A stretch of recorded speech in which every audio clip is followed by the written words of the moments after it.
साहब, खाना हो गया आपका? हाँ हो गया आंटी, हाँ आप ले जाओ।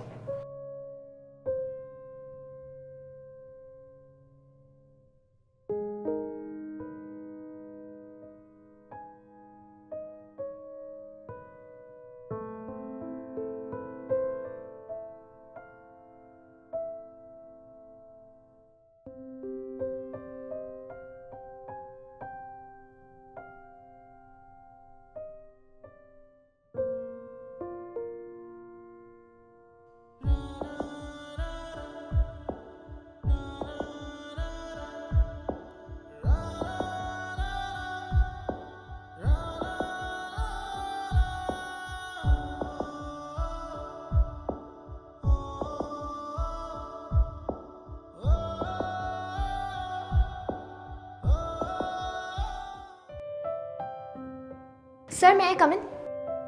आ जाओ। सर वो मैं आपको इन्फॉर्म करने के लिए आई थी कि आपकी जितनी भी मीटिंग्स हैं उनका शेड्यूल मैंने आपको मेल कर दिया है, आप चेक कर सकते हैं। बट आई थिंक आप खाना खा रहे हैं तो मैं बाद में आती हूँ। अरे रुको, मैं अभी चेक करता हूँ, मेरा खाना हो चुका है। आंटी आप एक काम करो, ये प्लेट ले जाओ। वैसे सर मैं आपसे एक बात पूछूं? हाँ बोलो। सर आप जब इतना खाना खा ही नहीं पाते हैं तो आप लेकर क्यों आते हैं इतना सारा खाना? और मेरी माँ है ना, वो जानबूझकर इतना ज़्यादा खाना डाल देती है, और मैं उनको बोलता भी हूँ कि मैं इतना ज़्यादा खाना नहीं खा सकता, लेकिन वो ज़बरदस्ती डाल देती है। क्या करें, माँ है ना, वो नहीं समझती। जी सर, मैं आपकी बात को समझ सकती हूँ, लेकिन क्या आपको ये पता है कि ये जो खाना आप खाते नहीं हैं तो इस बचे हुए खाने का आंटी जी क्या करती हैं? अरे जो खाना बच जाता है आंटी उस खाने को कुत्ते को डाल देती होगी ना। नहीं सर, आंटी जी बचा हुआ खाना कुत्तों को नहीं डालती। हाँ तो फिर क्या करती है उस खाने का?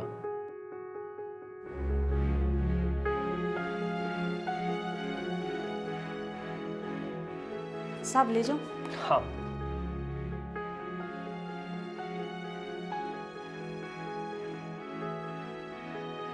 चलिए सर, मैं आपको दिखाती हूँ कि आपके झूठे बचे हुए खाने के साथ आंटी जी क्या करती हैं।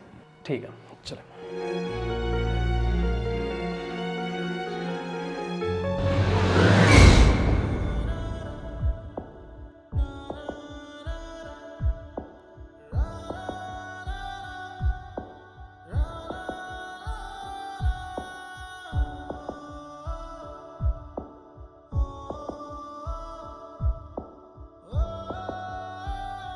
ये देखिए सर।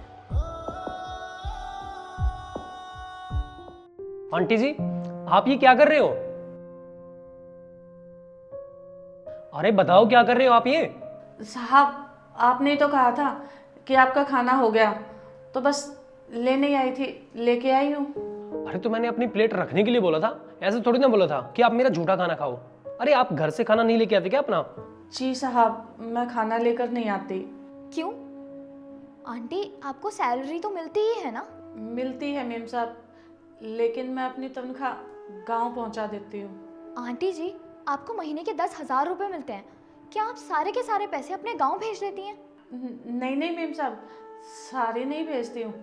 मैं अपनी तनख्वाह में से 7,000 गांव भेज देती हूँ, और 2,000 मैं कमरे का किराया दे देती हूँ, और 1,000 रुपये मैं पूरा महीना निकाल देती हूँ। आंटी आप पूरे महीने 1,000 रुपये से कैसे गुजारा करते हो? सुबह सुबह मेम साहब मैं सिर्फ चाय पी कर ही आती हूँ, और दोपहर में जब साहब खाना खा लेते हैं और जो उनका बचा हुआ होता है वो मैं खा लेती हूँ। अरे तुम आंटी जी आप 1,000 रुपए में कब तक गुजारा करते रहेंगे? अब हम गरीब लोग कर ही क्या सकते हैं साहब। दुनिया में अमीर लोग पार्टियाँ करते हैं, त्योहार मनाते हैं, पर हम जैसे गरीब घर में अकेले ही बैठते हैं साहब। और हम जैसे गरीब लोग साहब घर में ही बैठे रहते हैं, क्योंकि हमारे जैसे गरीब लोगों के पास साहब पैसे तो होते नहीं कि हम त्योहार मना सकें या खुशियाँ मना सकें। हम जैसे लोगों को तो साहब सिर्फ 2 वक्त की रोटी नसीब हो जाए, वही बहुत बड़ी बात है साहब। हम लोग तो पैर उतने ही फैलाते हैं जितनी हमारी चादर होती है साहब। हम तो बस ऐसे तैसे करके गुजारा कर ही रहे हैं। हमारी ज़िंदगी तो साहब बस कट ही रही है। हम जिंदगी जी नहीं रहे हैं। आंटी देखो, आपको चिंता करने की जरूरत नहीं है। आपकी ना मैं 5,000 रुपये सैलरी एक्स्ट्रा कर देता हूँ। और रही बात लंच की, कल से ना आपका लंच मैं ही लेके आया करूँगा। और वैसे भी मैं अपना लंच तो लेके आती हूँ, साथ में आपका लंच भी ले आऊँगा। अरे नहीं नहीं साहब, आप हमारे लिए इतना क्यों करोगे साहब? हम अपनी ज़िंदगी काट ही रहे हैं, आप हमारी चिंता मत कीजिए साहब। अब खामखा ही हम जैसे गरीब लोगों के लिए परेशान हो रहे हो। अरे आंटी, आपको परेशान होने की जरूरत नहीं है। देश में लाखों ऐसे लोग हैं जिनके पास 2 टाइम की रोटी खाने के पैसे भी नहीं हैं। देखो, हम सब मिलकर ना ये कंपनी चलाते हैं। हम सबकी मदद तो नहीं कर सकते, लेकिन हाँ, जो हमारे साथ काम करता है जैसे कि आप, तो हम आप जैसे लोगों की या फिर जितने भी स्टाफ वाले हैं उनकी तो मदद कर सकते हैं ना। और हाँ, अगर सब लोग ऐसा सोचेंगे ना तो देश में कोई भी आदमी भूखा नहीं सोएगा। आपको चिंता करने की जरूरत नहीं है। कल से आपका लंच बॉक्स मैं ले आऊँगा। साहब आपका बहुत बहुत धन्यवाद साहब, बहुत बहुत धन्यवाद।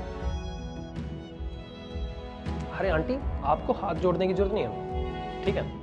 और हाँ, आप कमेंट करके जरूर बताइए कि मैंने आंटी के साथ सही किया या गलत किया।